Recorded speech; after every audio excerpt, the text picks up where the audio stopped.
दोस्तों एक बार फिर से स्वागत है आप लोग के बीच आरवीएस एकेडमी पे। तो आज आप लोग के बीच लंबे प्रयास से आए हैं लेके बायोलॉजी का एक महत्वपूर्ण टॉपिक, वो भी क्लास 12 का 2 नंबर फिक्स कर ले। मैं गारंटी देता हूँ हर साल यहाँ से क्या पूछे जाते हैं, 2 नंबर पूछे जाते हैं। वो भी आपका एक बहुत ही मजेदार टॉपिक है जनन का एक टॉपिक है क्या, बंगाल का आतंक। छोटू पूछा जाता है चैप्टर में बंगाल का, सीधा सीधा पूछा जाता है बंगाल का आतंक किसे कहा जाता है। घबराना नहीं है छोटू, क्योंकि आपके पास आ गया आरवीएस एकेडमी।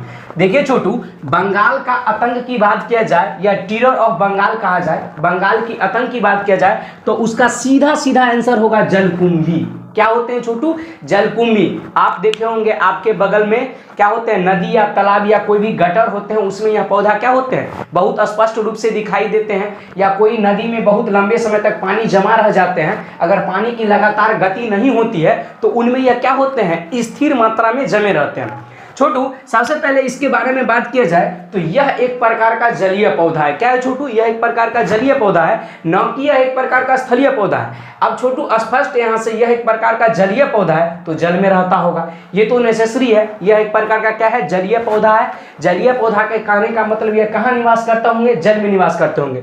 उसके बाद बात किया जाए तो इसका हमारे दैनिक जीवन में किसी भी प्रकार का उपयोग नहीं है। यह क्या है, मेरे लिए विनाशकारक खरपतवार है। खरपतवार छोटू आप लोग क्लास 10वीं में पढ़ के आए होंगे, जो फसली पौधे के साथ उगने वाली हुए सारी अवांछनीय पौधे जो फसली पौधे के वृद्धि विकास को क्या कर देते हैं, रोक देते हैं, क्या कहलाते हैं, खरपतवार। एक बार फिर से समझिएगा, यानी कहने का मतलब फसली पौधे के साथ उगने वाले वैसे अवांछनीय पौधे जो फसली पौधे के विकास को क्या कर देते हैं, रोक देते हैं, क्या कहलाते हैं, खरपतवार कहलाते हैं। छोटू देखिए ये मेरा क्या है, खरपतवार है, तो हम यहाँ से नेसेसरी बोल सकते हैं क्या, यह मेरा जलीय खरपतवार है। अब छोटू समझिए इसे क्यों इतना बड़ा नाम दे दिया गया, बंगाल का आतंक। सोच के देखिए यह आतंक क्या, यह ऐसा क्या काम कर दिया एक पादप होने के बावजूद, जिसे इन्हें हम क्या कहते हैं, बंगाल का आतंक कहते हैं। छोटू जरा सोचिए 1 मिनट के लिए। देखिए सबसे पहले तो हम इसके बारे में जानते हैं, ये जो बंगाल का जो आतंक जिसे हम जलकुंभी कहते हैं, यह भारत का पादप नहीं है। ये पहले भारत में नहीं पाया जाता था। इसे क्या किया गया है, लाया गया है। अब कहेगा सर जी दुनिया में कोई अच्छा चीज लाता है कि खराब चीज लाता है? अब बताइए आतंकवादी को कौन उठा के लाएगा, बताइए। तो यह कहने का मतलब यह लाया क्यों? तो आप जानते हैं आपके हमारे भारत के समीप कोई एक राज्य है, या जानते हैं जो हमारे देश पे क्या किसने शासन किया था, अंग्रेजों ने शासन किया था। जब वो अंग्रेजों ने शासन किया था तो अंग्रेज जब भारत में आए थे तो भारत में एक ईस्ट इंडिया कंपनी की स्थापना की थी। किसकी स्थापना की थी? ईस्ट इंडिया कंपनी की स्थापना की थी, जो प्राय बंगाल में किया था। कहाँ पे किया था? बंगाल में किया था। जब उन्होंने फैक्ट्री स्थापित की थी तो फैक्ट्री की शोभा बढ़ाने के लिए, जैसे आप लोग देखे होंगे क्या, घर बनाते हैं तो घर के चारों ओर क्या लगाते हैं, फुलवाड़ी लगाते हैं। क्या लगाते हैं? फुलवाड़ी लगाते हैं। वैसे ही जब इन्होंने क्या किया, फैक्ट्री स्थापित किया, तो फैक्ट्री की शोभा बढ़ाने के लिए, यानी ये जो जलकुंभी थे इनमें नीले नीले कलर के बहुत अच्छे अच्छे फूल आते हैं। है तो यह जलीय पौधे, लेकिन इनमें नीला नीला कलर का क्या आता है, फूल आता है। इसी फूल के कारण क्या किया अंग्रेज, इसको अमेजन के जंगल से उठा के ला के और कहाँ रखा, अपने फैक्ट्री के चारों ओर, क्या करने के लिए, शोभा बढ़ाने के लिए। अब छोटू क्या हुआ, एक समय ऐसा आया जो समय में बहुत ज्यादा मात्रा में क्या आ गए, बाढ़ आ गए। क्या आ गए? बाढ़ आ गए। और जब यह बाढ़ आ गए तो यह इसकी जो होती है, इसकी जो त्वचा होती है, ये जो पादप होते हैं, ये प्राय खोखले होते हैं, क्योंकि खोखले होने के कारण क्या होते हैं, जल के ऊपर क्या होते हैं, तैरते रहते हैं। यह तैर के पूरे बंगाल में फैल गया। क्या हो गया? पूरे बंगाल में फैल गया, जिससे बहुत सारे हानिकारक प्रभाव देखने को मिले, जिस कारण से इन्हें किसका दर्जा दे दिया गया, टेररिस्ट ऑफ बंगाल, यानी बंगाल का आतंक। आपके जानकारी के लिए बता दूं, इसका क्या है, साइंटिफिक नाम है व्हाइटर हाइथिंग्स। ये भी क्वेश्चन पूछता है, क्या है इसका साइंटिफिक नाम, व्हाइटर हाइथिंग्स। देखिए छोटू अगर बात किया जाए इसके बारे में तो सबसे पहले इसमें जो प्रजनन की क्षमता होती है वो कायिक प्रवर्धन के द्वारा होती है।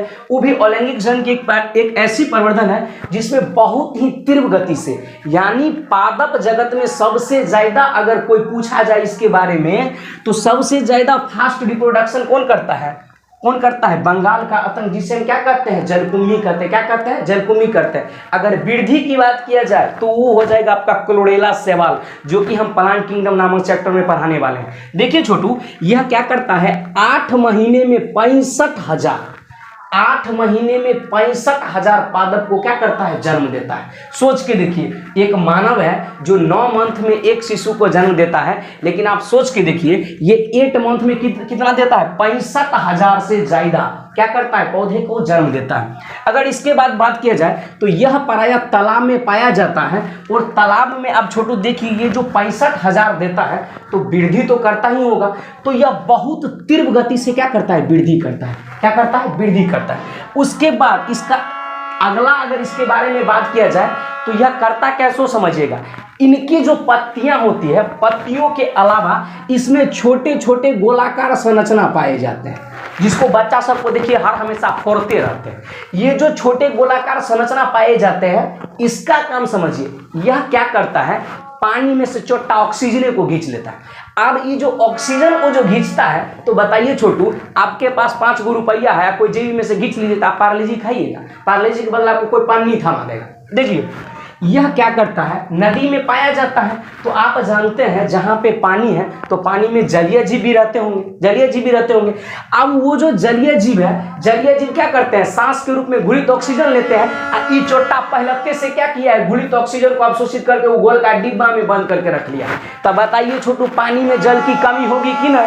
जरूर होगी। तो सबसे पहला काम यह क्या करता है? पानी में जल की पानी में यानी जल में ऑक्सीजन की कमी को ला देता है। अब ये जो ऑक्सीजन की कमी को लाता है छोटू, जब ऑक्सीजन की कमी को लाता है तो बताइए पौधे को खाना मिलता होगा?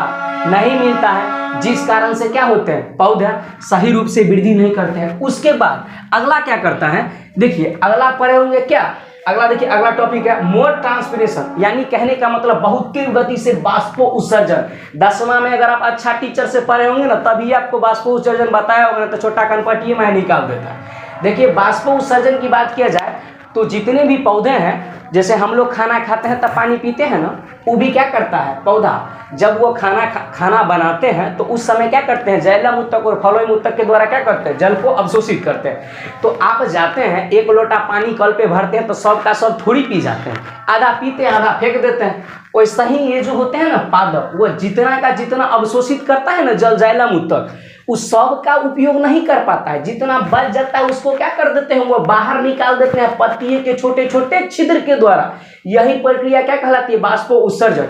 अब बताइए छोटू, यहाँ से उसमें जाइलम उत्तक है, फ्लोएम उत्तक है, वो कहेगा रे छोटा खींचना नीचे से पानी, रे खींचना, तब ना वो बाष्पो उत्सर्जन करेगा। अब बताइए ये जलीय पौधा है, इसको खींचने के लिए कोई कहता होगा? ये छोटा लीचा से खींचता है ऊपर निकालता है, लीचा से खींचता है ऊपर निकालता है। अब ये लीचा से खींच के तुरंत तुरंत कर रहा है, तो बताइए बहुत ज्यादा मात्रा में बाष्पो उत्सर्जन करता होगा कि नहीं? अब बहुत ज्यादा मात्रा में करता है तो जल की तो हानिकारक प्रभाव होते होंगे, यानी बहुत शीघ्रता से जल क्या हो जाते हैं? नष्ट हो जाते हैं, जिस कारण से नदी में पहला क्या होता है?